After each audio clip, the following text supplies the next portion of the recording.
I do agree. The JRC program has been implemented to my son, Michael Costello. My name is Marguerite Famolare.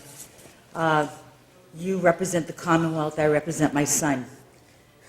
You, as a people, need to meet we, as a parent, as a team. Walk in our shoes for just one day. Tell us that we, who God has given the right and the privilege to nurture and make drastic decisions for these poor children, these young adults who cannot speak for themselves. Tell me, as a whole, as mothers, aunts, uncles, relatives of just normal children, tell me that you're going to take away the right that we have always been God-given to make decisions for these children. Sit there and honestly tell me that my son has not improved because of the GED program. Sit there and tell me that my son has gone from tardive dyskinesia, which is a toxic level of medication poisoning given by a local Boston well-known hospital over a period of 7-8 years. Michael was on 2,500 milligrams per day of Risperdal, Cogentin, Zoloft, Ritalin. He has been in 7 psychiatric units. What brought him to JRC was the overdosages that the doctors prescribed. My dear people of the Commonwealth, the overdosages of the medications that were prescribed were given because everything else had failed. He had been thrown out of 4 Boston public schools, 3 Boston private school settings. He had been expelled and thrown back into the psych units, back into the emergency rooms, back into my home, back on my doorstep every 28 days for 17 months. I lived in hospitals for nearly 2 years. He went from Mass General to New England Medical Center to Franciscan Children's Hospital, where I would physically walk over drooling, over-medicated bodies of adolescents that were over-medicated. Because why? Because the staff wasn't enough. There was not enough coverage. The Commonwealth does not have enough funding to staff all of these programs. The Commonwealth, the system itself, failed my son and sent him to the doorstep of JRC. It was a well-kept secret. I knew nothing about the school. I had never been sent a packet from the school other than an anonymous person who saw what I was going through at my house sent me a package with a tape of JRC. I accidentally, I think, was sent that package. I think they keep it as a last resort, the secret of JRC.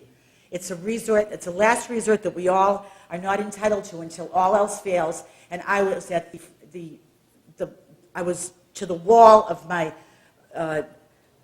begotten nerves, and my complete being was frazzled because of this poor boy who couldn't speak. He couldn't learn because of the medication camouflages.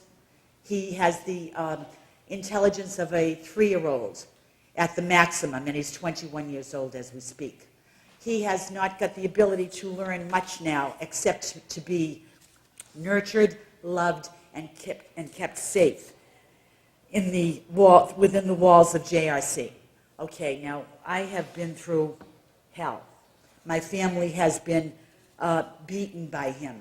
My children have been terrorized by him. I've seen it all. I've been there down in the trenches at the Westwood Pembroke Hospital. I've been to Butler, which saved him. They weaned him off the medication. It took 3 months. Within 6 months, he lost 50 pounds of medication bloat, and he was ready for residential. I finally agreed to JRC as his residential placement because I said to the system, if you can give him the quality of life that he's accustomed to at my home, I will sign the papers for residential. So they showed me this, and they showed me May Center didn't want him. 7 other schools didn't want him. He didn't fit the criteria. JRC was the only school that would take him. What was I to do? He is now living at JRC. I take him home every weekend. Okay, now here's a kid that would, in those days, I didn't have a new vehicle that had child-proof locks. He would randomly jump out of the car, run into the Revere Beach Parkway. I'd be throwing the car in park, running across the highway, tackling him and getting him back into the vehicle. I lived that life for 14 and a half years. These people are heaven-sent saints to me. I trust them with his life. I trust them with his care. By abolishing the bill, you would be saving Michael's life as well as I think 70 other Massachusetts residents. Now, they talked earlier, and, you know, with all due respect to the sponsors of this legislative agenda, it is a controversial program for many, many years. There was a comment made about deliberate distribution of shock therapy by one of your representatives. You know, what about these psychiatrists? Why aren't we monitoring the amount of dosages they're giving these kids? They're telling a mother, give him more because he's living at home. They're telling a dad or a guardian, you know, he needs less, let's try this. And they're mixing up his medications so that he hasn't got a prayer, but to be all confused, loss of appetite, tremendous gains of weight because of all the fluids in his system. And you don't even have a child anymore. You have this robot that's just lethargic all around the house. So for years I watched him stay on his medication until finally I had a broken ankle from a household accident, and Michael saw me in crutches. As you know, autistic children are creatures of habit.